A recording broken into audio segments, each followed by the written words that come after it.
Good evening, I'm Angel. Welcome to my channel. On these national holidays, which are coming soon, I want to show you Perú Chicha, the mixture of mixtures by Dorian Espezúa Salmón, who holds a PhD in Peruvian and Latin American literature by the National University of San Marcos in Lima. With 196 pages, this book was published 2 years ago by Planeta Perú. Chicha is arguably one of the hardest to define terms, yet it is intrinsically connected with who we Peruvians are. Chicha culture was generated through internal migration and negligence by the state. Page 85. There are 10 chapters named in a curious way. The first two are the origins and the destination, and the following ones are not labeled as chapters but stops 1 to 8, as if this book was a bus which stops along an avenue on the outskirts of Lima.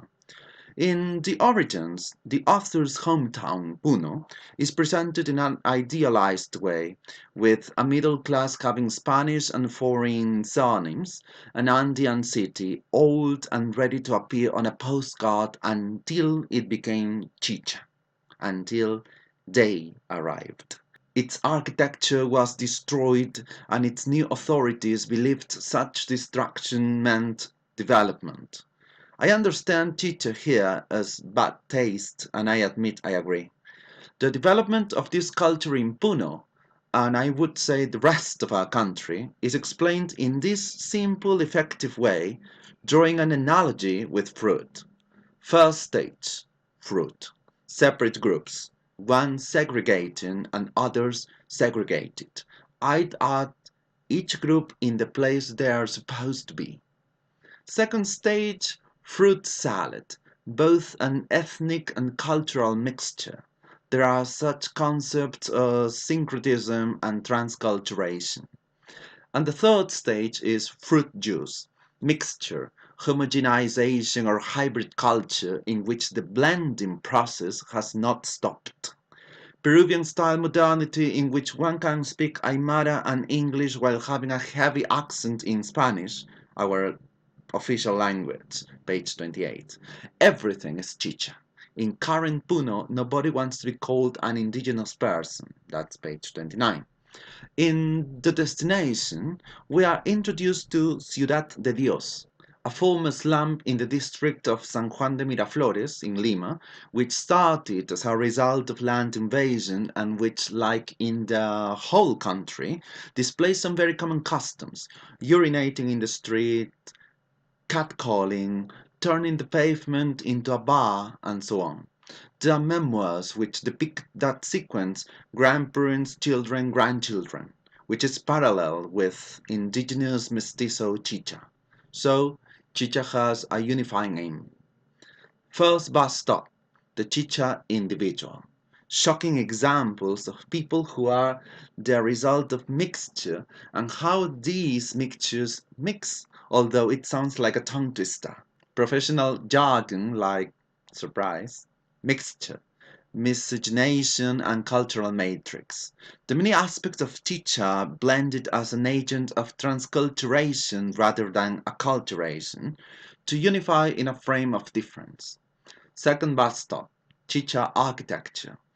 Daring, with no plans or license, loud colors, experimental, capricious, from inverted pyramids to vessel-looking houses far from the sea, there are plenty of mixed styles.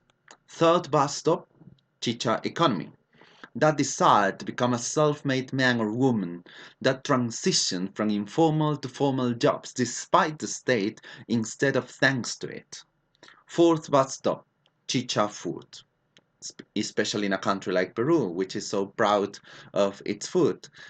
From triples or triples, mixing ceviche, chanfainita, which is a kind of stew of cow lungs and potatoes and noodles, to the very Peruvian seven colors, a humble version of a buffet, street stalls, sandwich stalls that distort or masterfully mix our flavors depending on your viewpoint.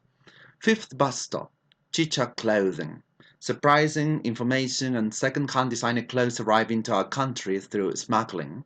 There's not a paradigm for mixtures of mixtures continue occurring. I'm a Chicha subject? I guess so, because I do what the author affirms on page 134.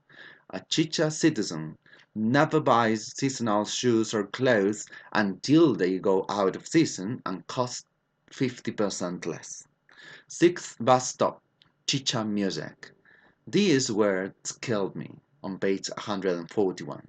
If you approach Chicha music as a tourist or anthropologist would do, you're not part of what's Chicha. If you live, share, feel, enjoy, and practice, you're totally Chicha. Traditionalists dislike this genre, for they argue it degrades the genres it fits off. The chapter also goes against the myth of chicha parties being inherently violent. Chicha music is portrayed as a testimony of migrants' epic. Seventh bus stop, the aesthetics, especially the charts or adverts.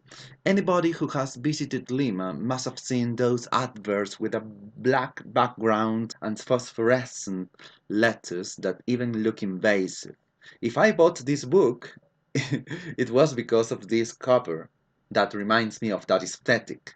There's a discussion on the artistic nature of such adverts and the literary worth of such words, yet the people who produce them appear to ignore that controversy. And the last bus stop, Chicha literature. It does not exist as writers and readers do not regard themselves as Chicha. According to the author, Chicha culture keeps being approached as the culture of the other. To sum up, even though many people do not like it, I have mixed feelings indeed. Mr. Espezúa argues that Chicha is the element of unification in our heterogeneous country, which absorbs everything, even the hegemonic other.